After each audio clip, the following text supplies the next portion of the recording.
So then we came to the 91 election. That's a night some of us will never forget either. When the ballots were counted in that election, we ended up holding 29 of the 58 seats in the legislature at that time. The SP Conservatives, they held 25, and the Liberals held 4. Now, Myron will know, it was exactly 50-50 on election night, but because a speaker would need to be drawn from the government caucus, from our caucus, we didn't have then the number of seats to form a majority to provide stable government. And in fact, we had actually received less of the popular vote in that election than the Sask party.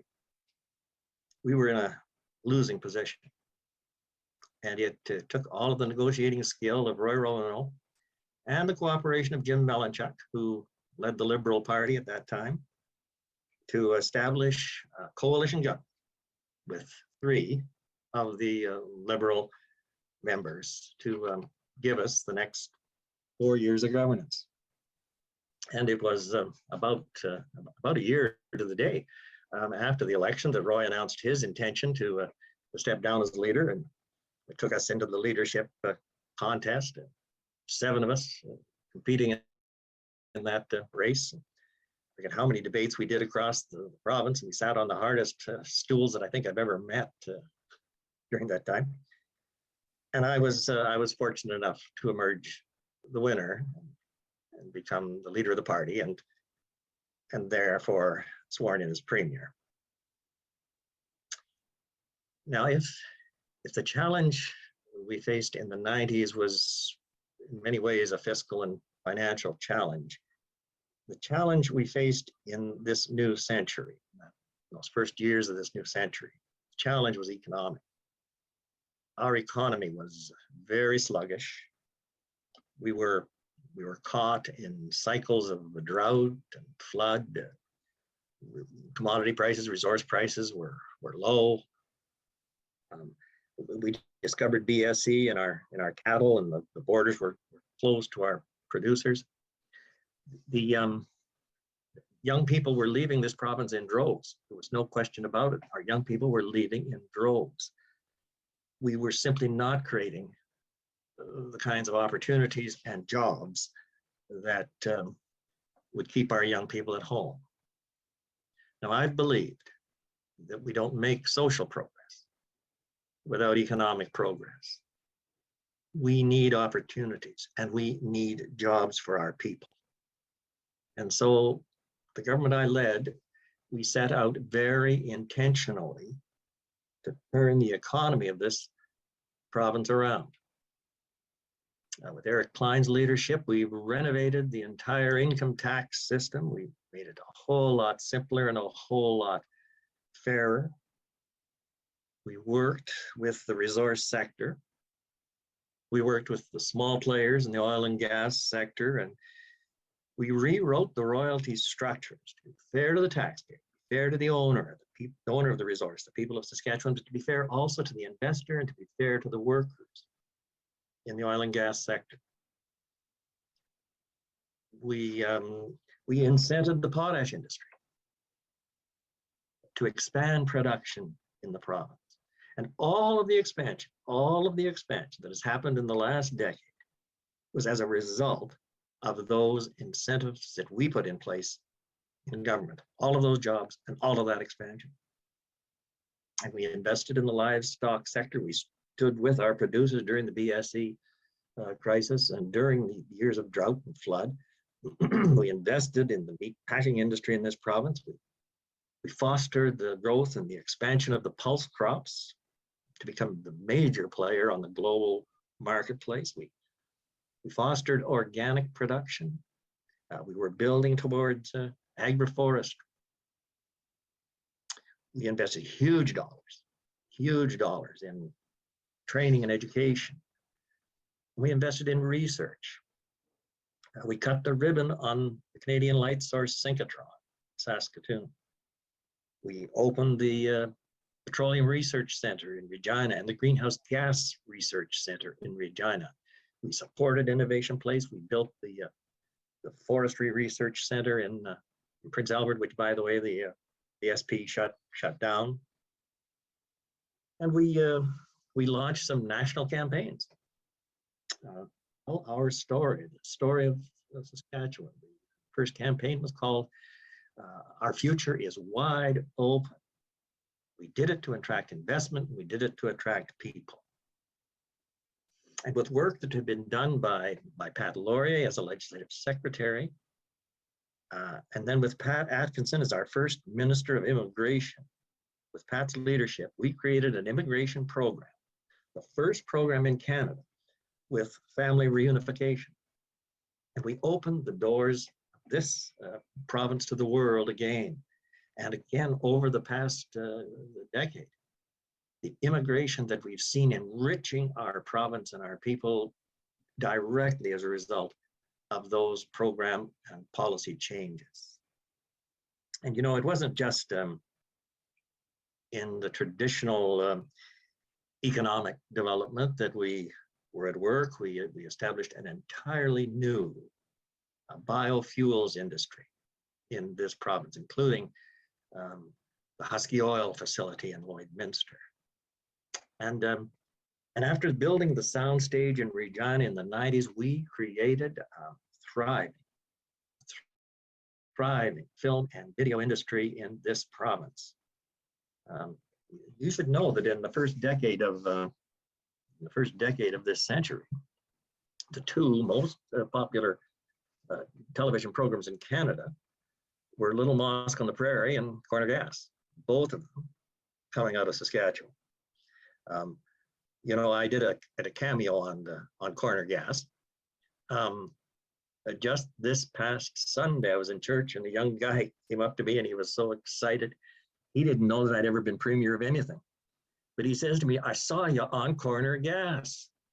And I think they must have reran the episode I was on. You know, I tell you this little story. Brent Budd, of course, was the creative genius behind Corner Gas. And in one of those early episodes, he had invited Pamela Wallen to do a cameo. And the cameo she did was to shoplift a chocolate bar out of the Corner Gas station. I think she regretted that, the way things turned out. In any event, I was having lunch with Brent Budd. And I says, well, I just how does this work, Brent? The Pamela Wallen gets a cameo. What about the old premier over here? And he said, would you do it? And I said, well, sure, it'd be fun. So he wrote a script, and he had this idea that it would be very powerful if I and Shirley Douglas, Tommy Douglas's daughter, if the two of us could appear in the same episode. So 2 days before we were to film this thing, he sends over the script.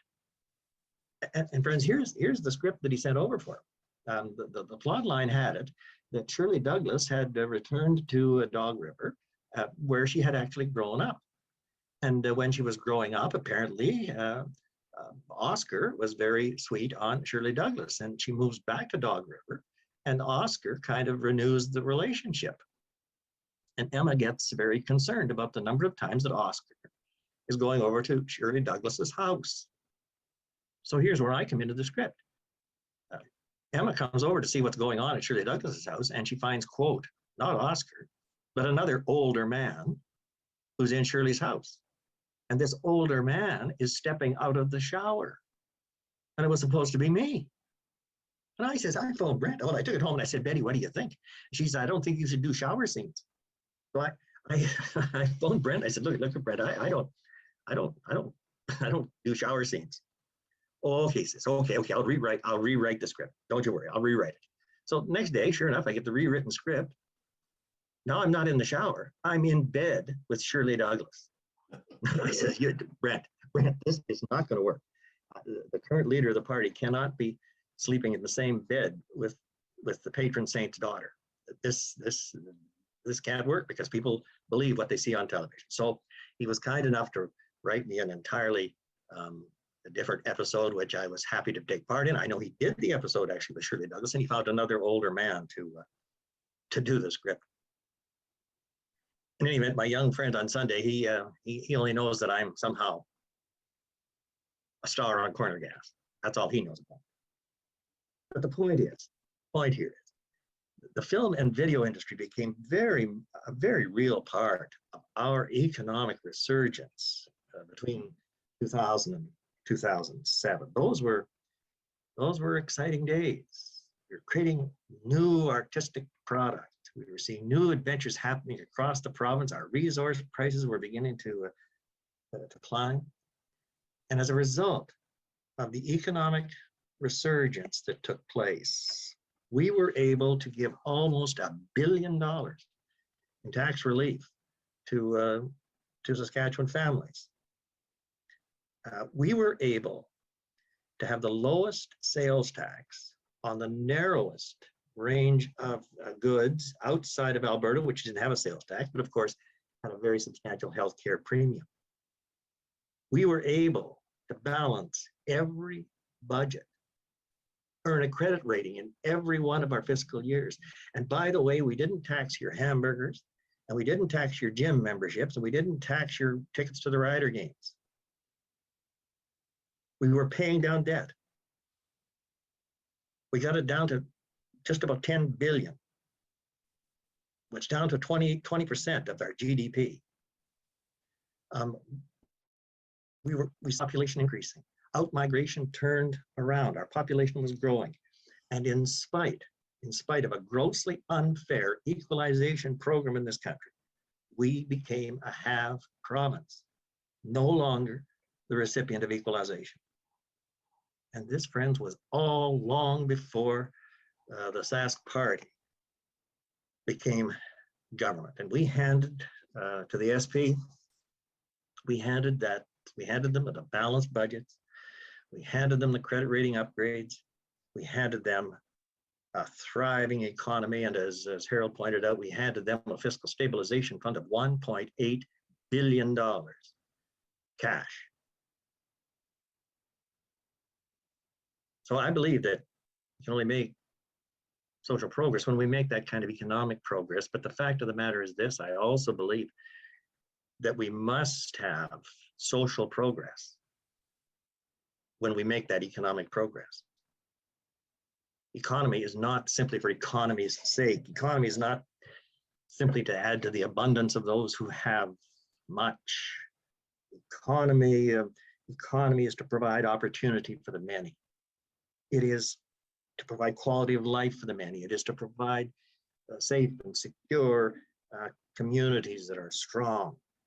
It is to provide a social fabric in which no one should be left behind.